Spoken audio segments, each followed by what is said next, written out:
ఈ నెల 27న జరగబోయేటువంటి 7వ దఫా గుర్తింపు కార్మిక సంఘం ఎన్నికల్లో తెలంగాణ బొగ్గుగని కార్మిక సంఘం ఎన్నికల బరిలో నిలుస్తుందని Bhupalpally TBGKS vice president Baditela Sammaiah తెలిపారు.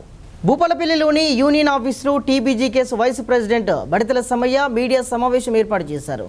రాబోయే రోజుల్లో కార్మికుల పక్షాన పోరాటాలు చేస్తామని, టీబీజీకేఎస్ కార్మికులు ఎలాంటి అపోహలు పడవద్దన్నారు.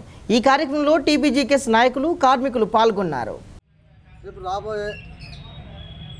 సింగరేణి ఎలక్షన్లలో రాబోయే ఈ నెల 27 తారీఖున జరగబోయే ఎలక్షన్లలో తెలంగాణ బొగ్గుగని కార్మిక సంఘం పోటీకి నిలుస్తున్నది, పోటీలో ఉన్నది. సింగరేణి కార్మికులు ఎవరు అధైర్యపడవద్దు, మా నాయకులు కూడా ఎవరు కూడా అధైర్యపడవద్దు. మనకు సింగరేణి ఎన్నికల పోటీ ఉంటుంది. ఎవరు ఏది ఏమైనా తెలంగాణ బొగ్గుగని కార్మిక సంఘం అనేకమైనటువంటి హక్కులను సాధించింది. కాబట్టి సింగరేణి కార్మికులకు, కొత్తగా వచ్చిన తండ్రి కొడుకుల ఉద్యోగాలు, డిపెండెంట్ మీద వచ్చిన కార్మిక సోదరులకు, యువ కార్మికులకు తెలియజేసేది ఏమిటంటే, తెలంగాణ బొగ్గుగని కార్మిక సంఘం సాధించిన తండ్రి కొడుకుల ఉద్యోగం కానీ, లేదా తల్లిదండ్రులను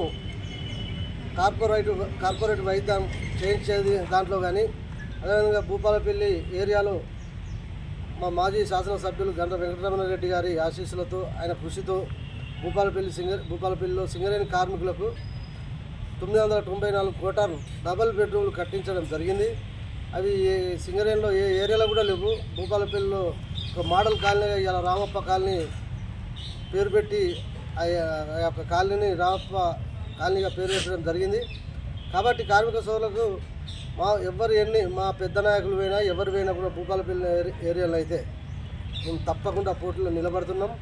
రేపు ఈ యొక్క 27 తారీఖు నాడు జరగబోయే ఎలక్షన్లలో బాణం గుర్తుకు ఓటేసి అధిక మెజార్టీతో గెలిపిస్తే కార్మికులకు అండగా ఉంటాం. రాబోయే రోజులలో కార్మికులను కాపాడుకుంటాం. సింగరేణిని కూడా ప్రైవేట్ పరం కాకుండా కాపాడుతామని తెలియజేస్తున్నాం. అదేవిధంగా బాణం గుర్తును గెలిపిస్తే రేపు రాబోయే రోజులలో కార్మికులకు సొంతిల్లు పథకం కింద 250 గజాల ప్లాటును తీయడం జరుగుతుంది. అదేవిధంగా వారికి 25 లక్షల వడ్డీ లేని రుణం ఇల్లు కట్టుకోవడానికి కూడా ఇప్పిస్తామని తెలియజేస్తాం.